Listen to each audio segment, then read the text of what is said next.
বিছানা, কবরে যারা শুয়ে আছে তাদের রাত পোহায় না। আল্লাহুম্মা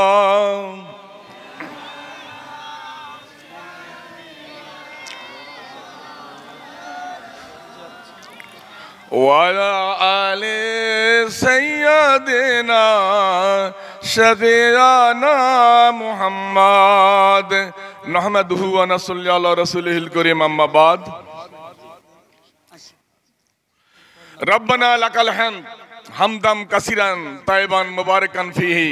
ইয়া রাব্বি লাকাল হামদু বিল ঈমান, লাকাল হামদু বিল ইসলাম, লাকাল হামদু বিল ঈমান। আজকের বড় কলকলিয়া যুব সমাজ যুব সংঘের উদ্যোগে আজকের এই জান্নাতের বাগান এই কোরআন মাহফিলের আয়োজন করেছে যারা, এবং এই মাহফিলে উপস্থিত আজকের এই অনুষ্ঠানের সম্মানিত সভাপতি আমার শ্রদ্ধেয় চাচা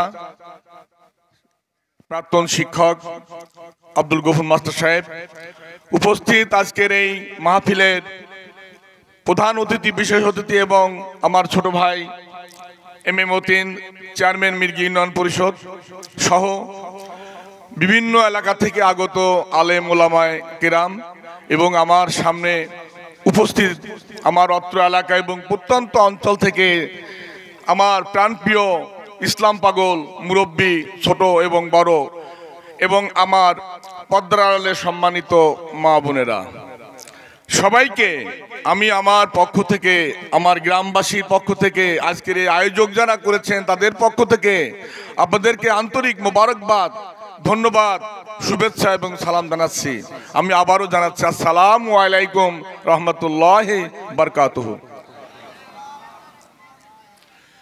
আল্লাহ রাব্বুল আলামিন আজকের এই মাহফিলে, এই কোরআনের মাহফিলে, এই জান্নাতের বাগানে আমি আপনি এসেছি, আমরা যারা উপস্থিত হয়েছি এবং আমরা যারা পর্দার আড়ালে শুনছি, আল্লাহ পাক রব্বুল আলামিন আজকের এই মাহফিল আমাদের শোনার এবং দেখার তৌফিক দান করেছেন।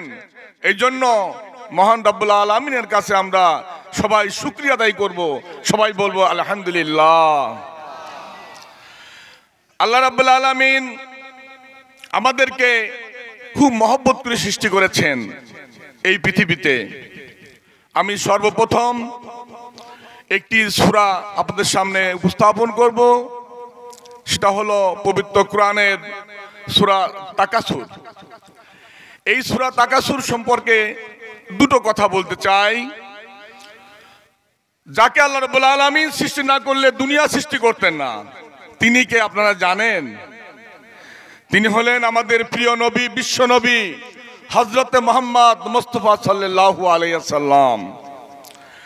একদিন আমাদের নবী মসজিদ মিম্বারে বসে আছে, সাহাবাগণ বসে আছেন।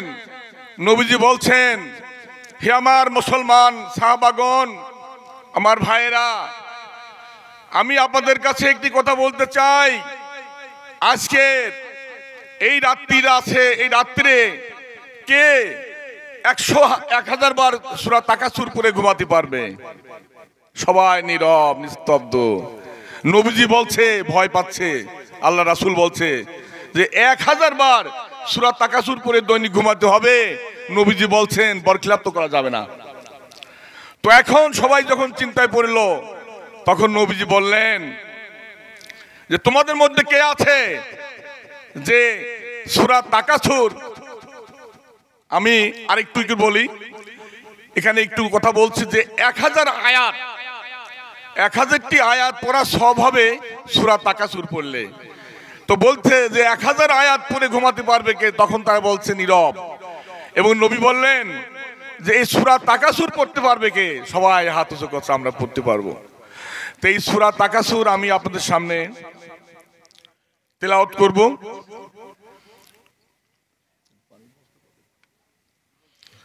أعوذ بالله من الشيطان الرجيم بسم الله الرحمن الرحيم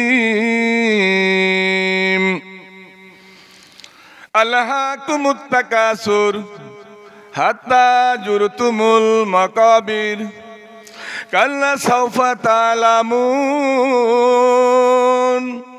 সুম্মা কাল্লা সাউফা তা'লামুন কাল্লা লাউ তা'লামুনা ইলমান ইয়াকিন লাতারাউন্নাল জাহিম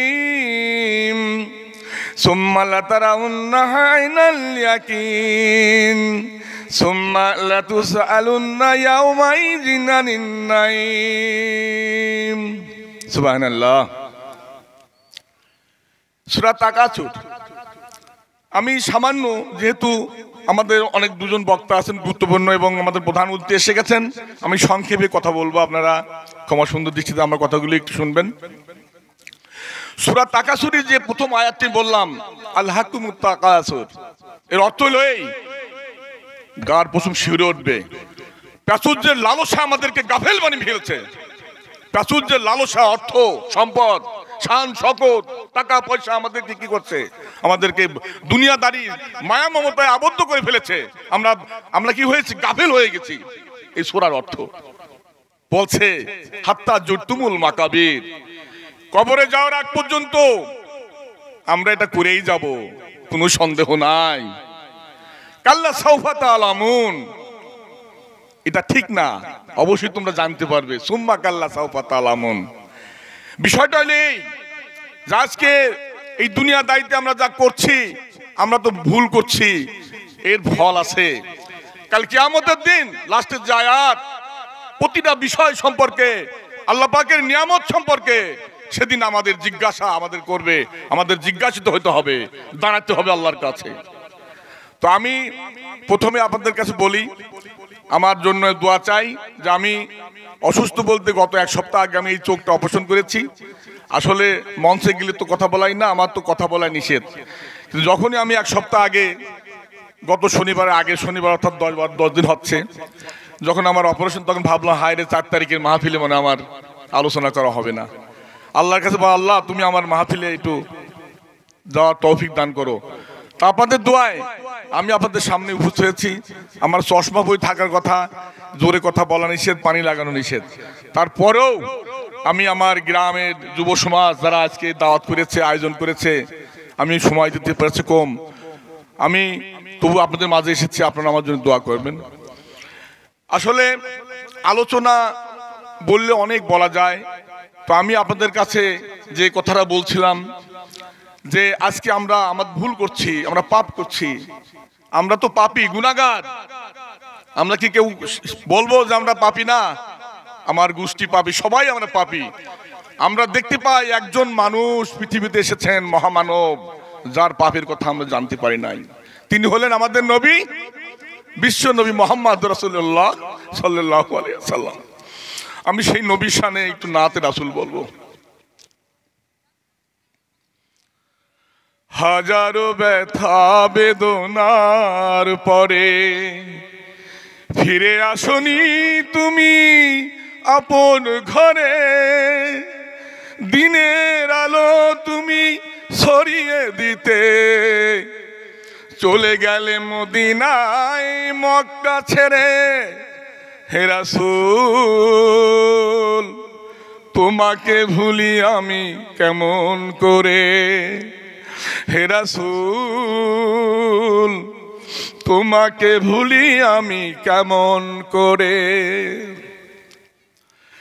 খেয়ে না খেয়ে দিন প্রচারের কাজে নিজেকে দিয়েছ বিলিয়ে, তায়েবের কাফেরেরা চিনল না সে আলো, দুষ্টু ছেলেদের পিছু দিল লেলিয়ে। পাথরের আঘাতে ক্ষত বিক্ষত হয়ে সারা শরীর থেকে রক্ত ঝরে। হে রাসূল তোমাকে ভুলি আমি কেমন করে, হে রাসূল তোমাকে ভুলি আমি কেমন করে। হীরার গুহায় তোমারই ধ্যান আসমান থেকে নামে আল কোরআন, হীরার গুহায় তোমারই ধ্যান। আসমান থেকে নামে আল কোরআন, ভাঙলো সবার ভুল তোমারই তারে, আসলো কোরআনের ছায়া তলে।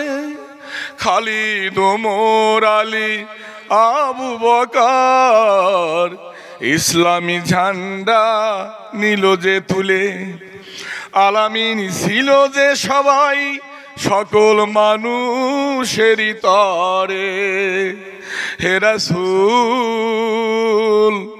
তোমাকে ভুলি আমি কেমন করে, হে রাসূল তোমাকে ভুলি আমি কেমন করে।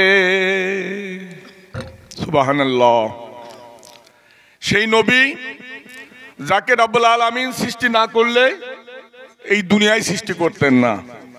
তো সেই নবীর উম্মত হবার জন্য অনেক নবী বলেছিলেন আল্লাহ রাব্বুল আলামিন, আমরা যদি নবী না হয়ে শেষ নবী বিশ্ব নবী হযরত মুহাম্মদ মুস্তাফা সাল্লাল্লাহু আলাইহি সাল্লামের উম্মত হতে পারতাম তাহলে নিজেদেরকে ধন্য মনে করতাম। সুবহানাল্লাহ। তো আমরা কত ভাগ্যবান, আমরা সেই নবীর উম্মত। কথা ঠিক না বেঠিক? সেই নবীর জন্য, সেই নবীর শাফায়াত না হলে, সেই নবীর জান্নাতের দরজা না খুললে জান্নাতে যাওয়া যাবে না।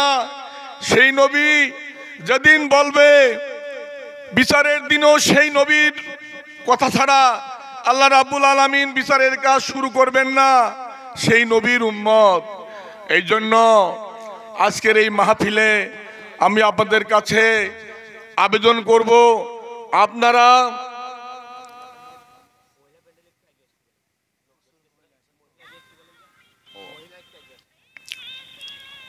মা বোনদেরকে দৃষ্টি আকর্ষণ করছি,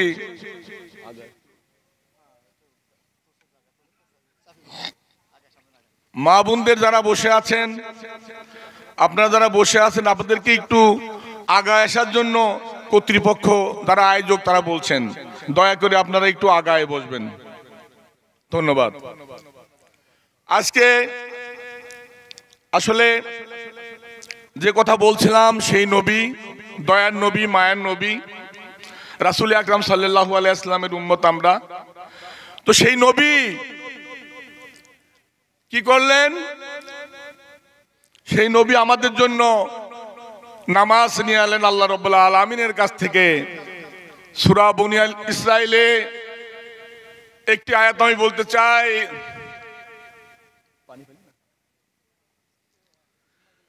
সুবহানাল্লাযী আসরা বিআবদিহি লাইলাম মিনাল মসজিদিল হারাম ইলাল মসজিদিল আকসাল্লাযী বারাকনা হাওলাহু লিনুরিয়াহু মিন আয়াতিনা ইন্নাহু হুয়াস সামিউল বাসীর।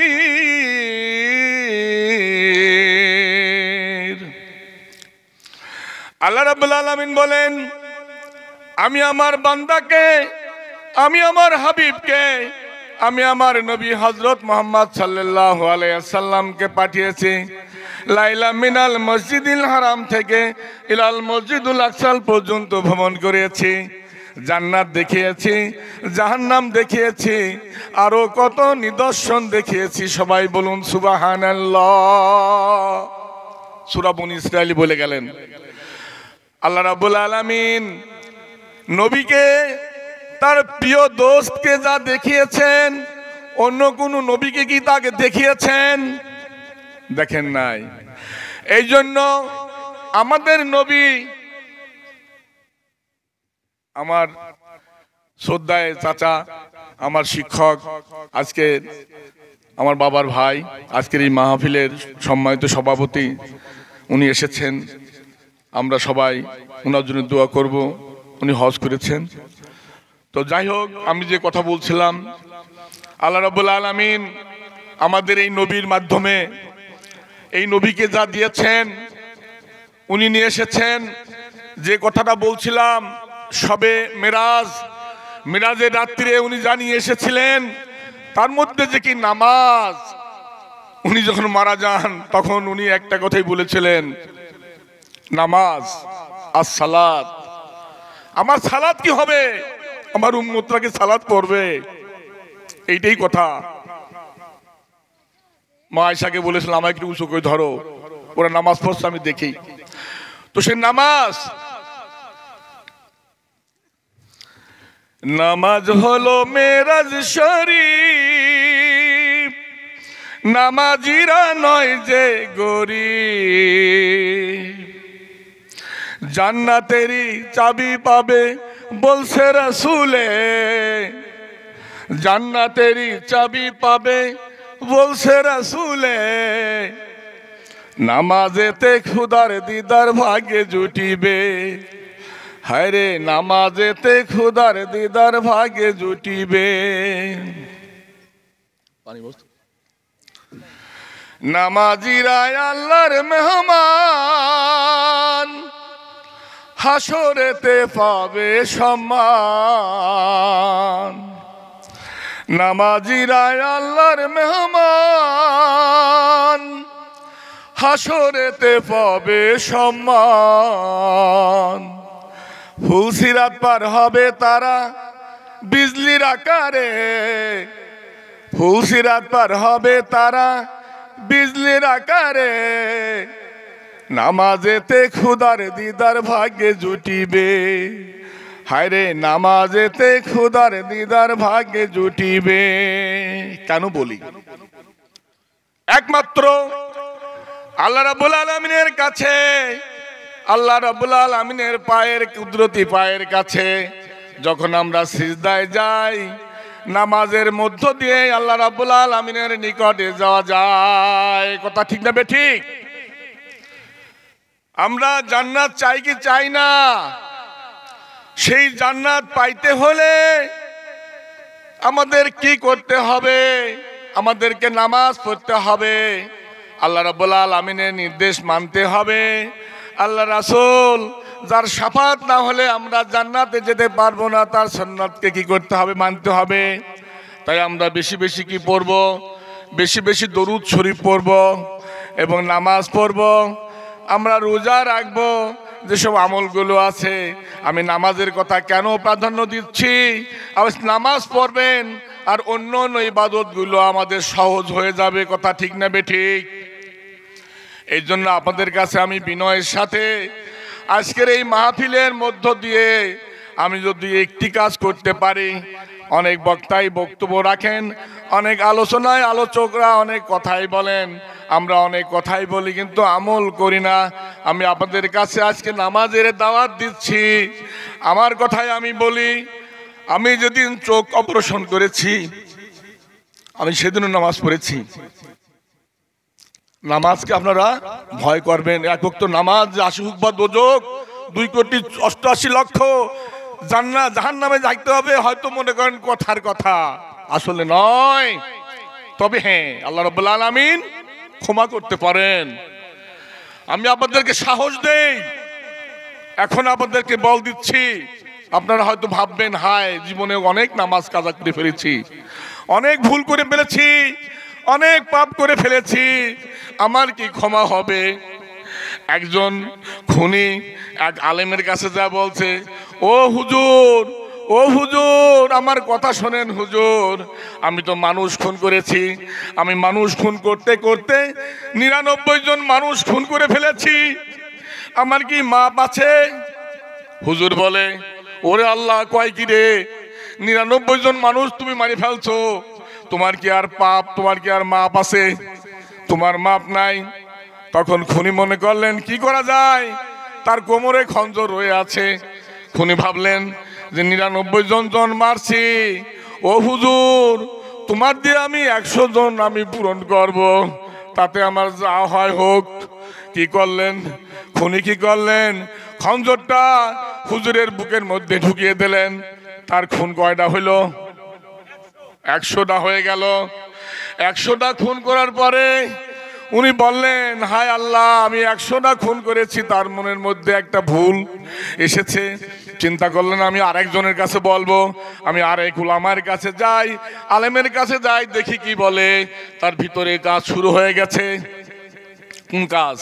ক্ষমার কাজ, ক্ষমা চাচ্ছে।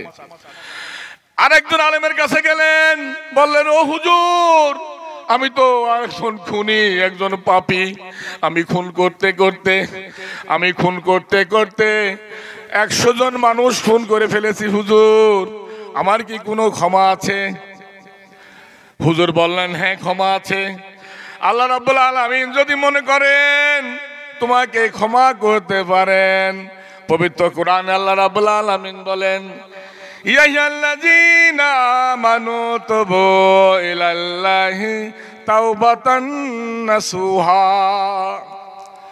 ও পাপিষ্ঠগণ, ও গুনাহগার বান্দা, ও ভুল পথে মুসলমান, তোমরা ভুল করে ফেলেছো, অন্যায় করে ফেলেছো, পাপ করে ফেলেছো, ফিরে এসো, তওবা করো। তওবার মতো তওবা করলে আমি রব্বুল আলামিন ওই বান্দার, ওই অনুতপ্ত বান্দার চোখের পানি আর ওই রক্তের ফুটা, আর ওই অনুতপ্ত বান্দা যে তওবা করে তার চোখের পানির ফুটা আল্লাহর কাছে খুব প্রিয়। আল্লাহ রাব্বুল আলামিন বলেন, ও বান্দা, তোমরা আমার কাছে তওবা করো, আমি তোমার তওবা কবুল করতে পারি। আল্লাহ রাব্বুল আলামিন বলেন, ওই বান্দা এমনও হতে পারে তার তওবা করার পর তো চোখের পানি নাক গড়িয়ে মাটিতে পড়ার আগে আমি রব্বুল আলামিন কবুল করে তাকে জান্নাতে নিতে পারি। বলুন সুবহানাল্লাহ। এখন আমরা পাপ করব, ক্ষমা করব না, আল্লাহ রাব্বুল আলামিন পারেন, হতাশার কিছু নাই। এই জন্য আজকে আমি আপনাদেরকে বলবো, আমরা যারা ভুল করেছি, আমরা তো গুনাহগার, আমরা তো অন্যায় করেছি, জানি না আমরা পাপই করছি।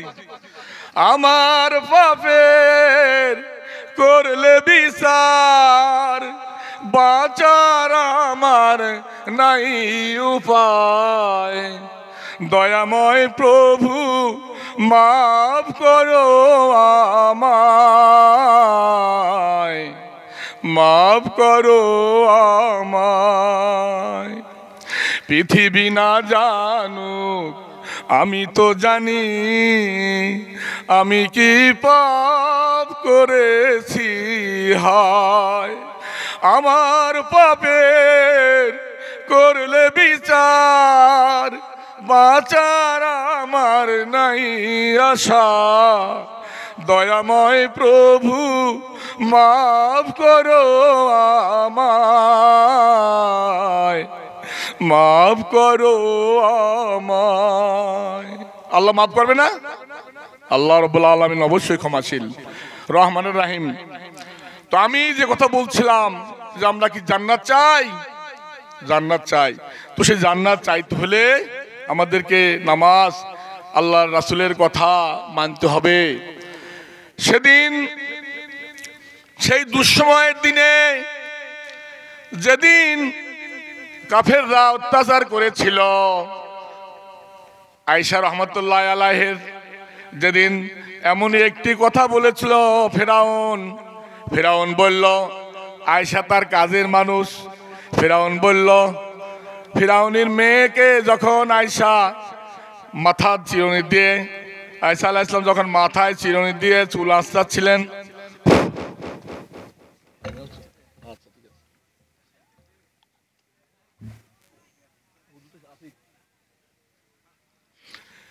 আমি সংক্ষিপ্ত করব, কারণ আমার ভালো একজন গুরু বক্তা বসে আছেন। আমি আসলে ওদের কাছে বলছিলাম যে আমার কিছু কথা বলার সুযোগ না দিলে আমি বলতে পারি না, কারণ কথার ভিতরে যদি কোনো আসে, সংক্ষেপে কথা আসে, তাহলে আর বক্তব্য হয় না। তো যাই হোক, আমি আপনাদের সামনে আর 210 মিনিট সময় নিয়ে বিদায় নেব, কারণ যেহেতু মঞ্চে হুজুর আসছেন, পাশাপাশি আমাদের প্রধান মেহমান, যার কথা না বললেই নয়, আমি উনাকে সামনাসামনি দেখি নাই, আমাদের হুজুরকে। আমি